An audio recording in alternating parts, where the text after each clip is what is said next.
Halo teman-teman, ketemu lagi sama saya Mila Gartina.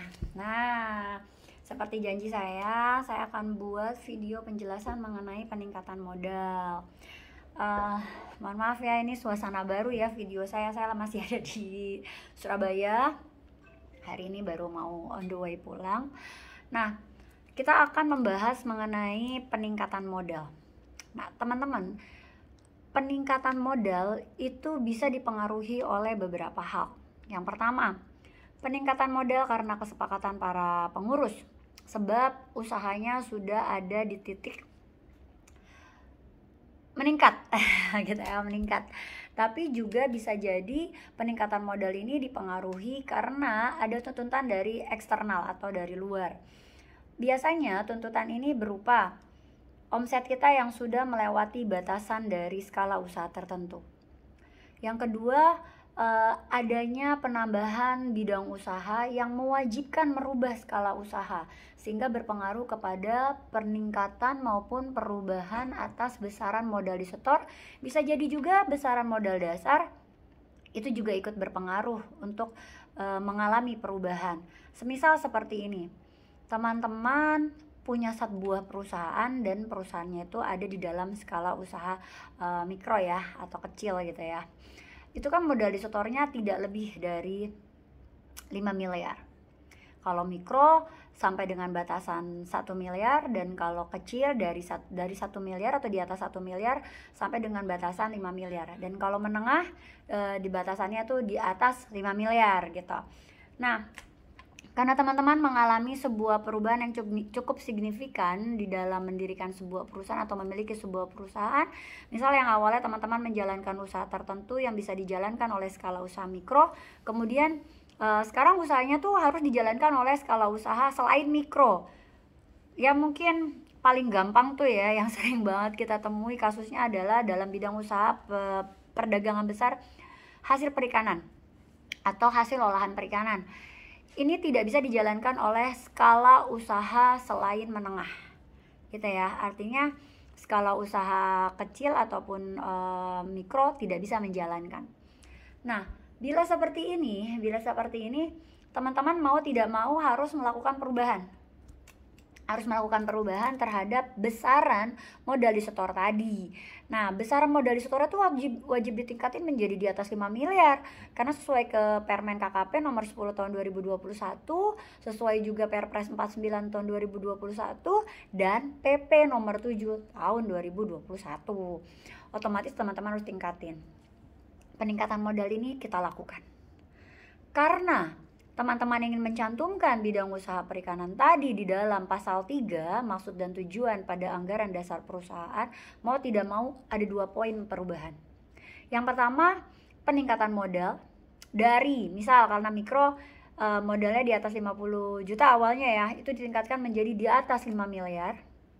Dan yang kedua, mencantumkan penambahan atas bidang usaha tadi. Sehingga di NIB-nya perdagangan perikanan ini bisa dicantumkan.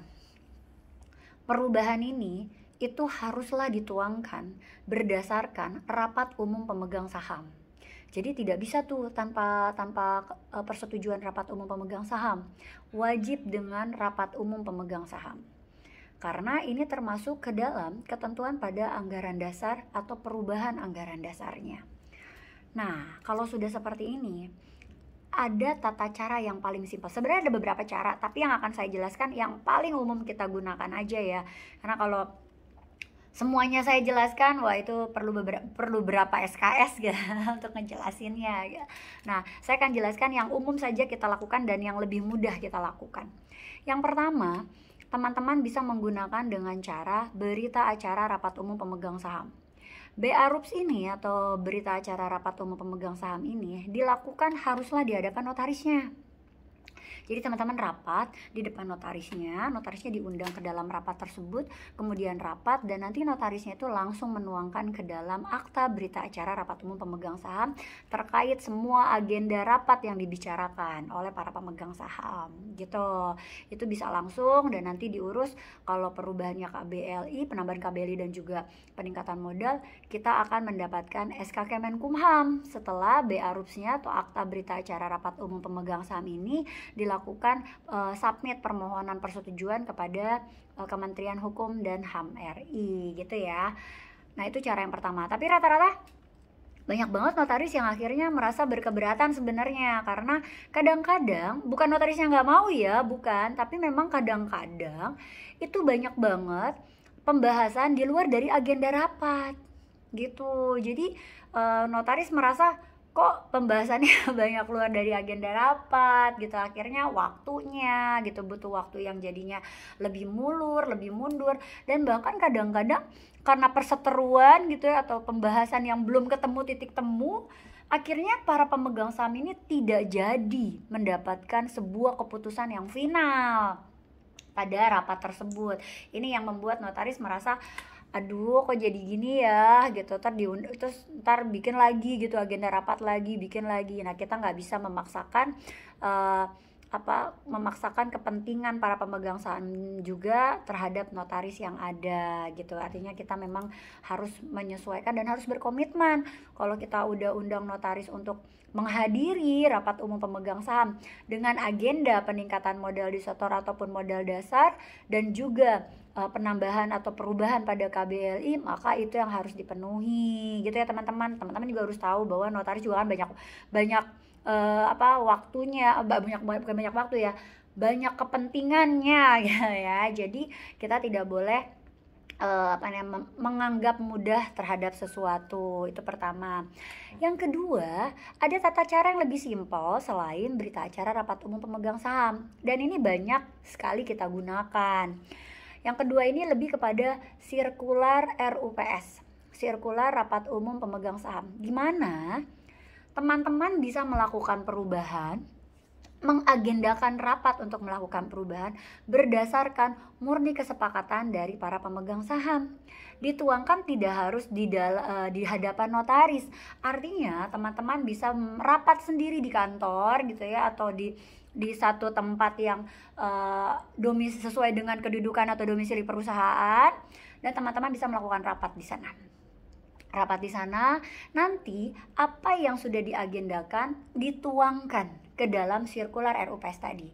Nah, di dalam sirkular RUPS, selain kita mencantumkan agenda rapat yang sudah memiliki sebuah keputusan, maka sirkular rapat ini juga dapat memberikan kuasa kepada salah satu direksi yang ditunjuk, ataupun salah satu pemegang saham yang ditunjuk, ataupun pihak lain yang ditunjuk oleh para pemegang saham. Misal nih teman-teman mau pakai, udah deh saya pakai konsultan legal saya aja, atau udah deh saya pakai karyawan saya aja, atau saya pakai karyawan notarisnya saja yang ditunjuk gitu ya, untuk menuangkan ke dalam akta tersebut, selama sirkular rapatnya ini sudah dirapatkan bersama, diputuskan bersama, diagendakan dengan agenda yang sudah disepakati bersama juga, dan akhirnya sirkular ini ditandatangani bersama oleh para pemegang saham gitu ya. Nanti orang yang diberikan kuasa substitusi tersebut untuk menuangkan ke dalam akta pernyataan keputusan rapat di hadapan notaris dan memberikan keterangan-keterangan yang dirasa perlu dalam perubahan akta tersebut, itu bisa datang ke notaris manapun. Silakan tuangkan sirkular rapat ini kepada akta pernyataan keputusan rapat. Ini yang paling simpel kita lakukan. Kenapa? Karena kita tidak perlu lagi menghabiskan waktu notarisnya gitu ya, tidak perlu lagi. Ada notaris yang tegas langsung menyampaikan bahwa beliau ada kepentingan lain, tapi ada juga notaris yang mungkin gak enak tapi akhirnya dia jadi mengorbankan banyak hal gitu. Jadi kita harus saling menjaga ya teman-teman, ini jangan sampai akhirnya merugikan salah satu pihak. Nah, dengan sirkular rapat umum pemegang saham ini atau sirkular RUPS ini yang dituangkan ke dalam akta pernyataan keputusan rapat ini menjadi solusi paling mudah untuk teman-teman melakukan perubahan-perubahan yang diagendakan terhadap perubahan anggaran dasar perusahaan teman-teman gitu ya. Nah, peningkatan modal ini harus bisa teman-teman pastikan ya, teman-teman make sure apakah sudah benar-benar perlu atau tidak perlu. Kenapa saya bilang atau saya sampaikan seperti itu? Karena terkadang kita sebagai pelaku usaha mengambil keputusan itu terkadang kurang pertimbangan. Kenapa saya bilang kurang pertimbangan? Simpelnya gini, teman-teman nih pertama jalanin bidang usaha komoditi perdagangan hasil bumi, turunan kelapa lah yang paling simpel ya, turunan kelapa. Kemudian karena ada buyer yang membutuhkan nih, buyer membutuhkan banget hasil ikan. Teman-teman nggak punya, padahal nggak punya komoditi itu. Teman-teman memang nggak menjalankan komoditi itu. Sampai akhirnya tetap nekat, bikin perubahan dan meningkatkan modal tadi. Peningkatan modal dari yang tadinya 51 juta menjadi tiba-tiba 5 miliar 1 juta gitu ya. Tanpa kita sadari, peningkatan modal ini menjadi sesuatu beban. Beban kepada diri kita, beban kepada personal para pemegang saham untuk memiliki sebuah komitmen gitu loh, terkait penyetoran modal tadi. Dan memang komitmen ini akan terikat, akan berpengaruh kepada laporan perpajakan kita masing-masing.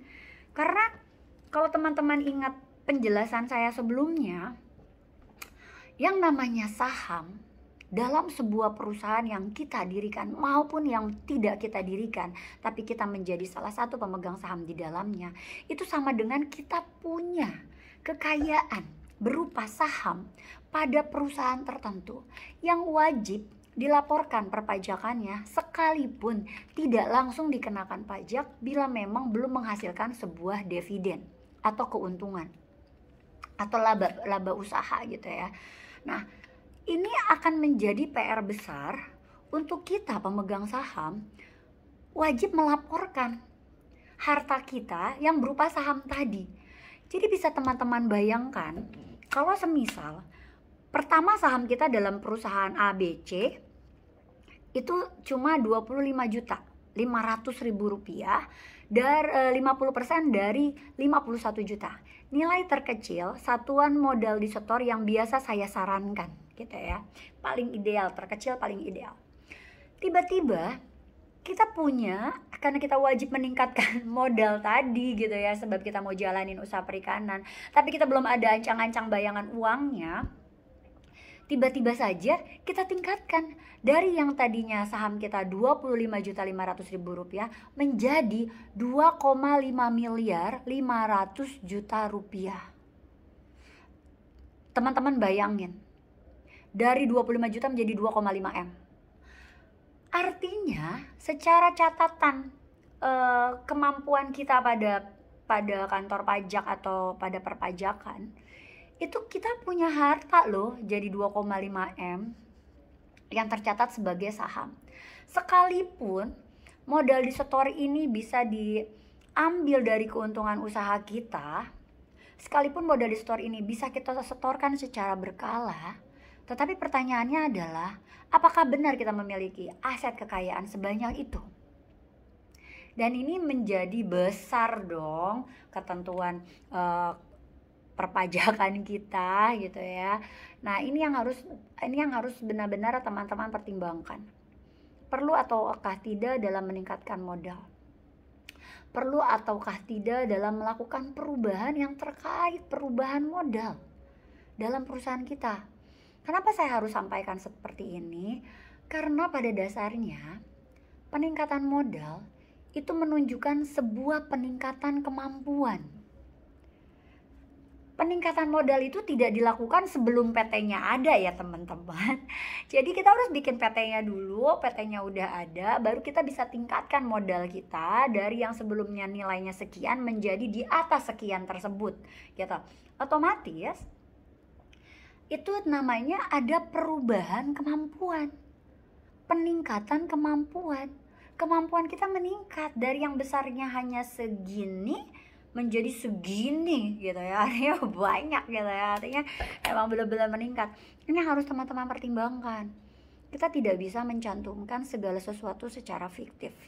Kalau sampai ada yang bilang modal disetor itu beneran fiktif, saya sarankan kita jangan berasumsi yang sama.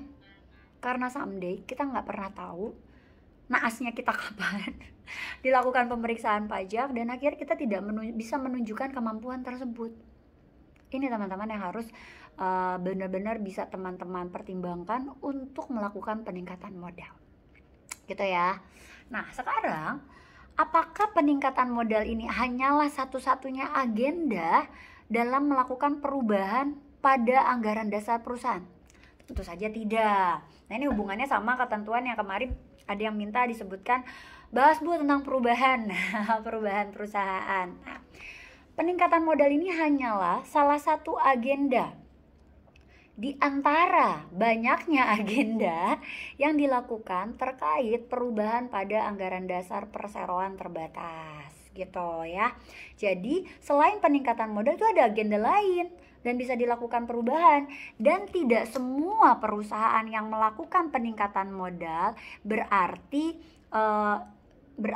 bisa melakukan semua perubahan, tidak. Misal agendanya ada 4, maka kalau kita mau meningkatkan modal, maka 4 agenda lainnya harus kita lakukan juga, tidak. Kita boleh memilih salah satu sesuai dengan kebutuhan kita, atau melakukan kesemuanya sesuai kebutuhan kita, gitu ya. Oke, karena saya sudah mau ngejar pesawat pulang balik ke Jakarta dari Surabaya gitu ya, dan saya sekarang masih ada di hotel, sehingga saya akan menyelesaikan dulu videonya. Nanti saya akan bikin lagi video selanjutnya mengenai penjelasan secara lengkap terkait perubahan pada anggaran dasar perseroan terbatas.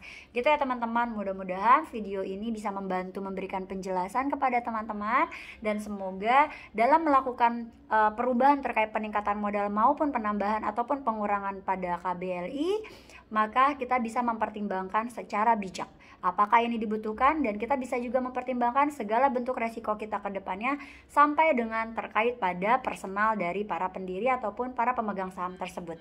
Gitu ya teman-teman, semoga membantu videonya. Sampai jumpa. Dadah, assalamualaikum.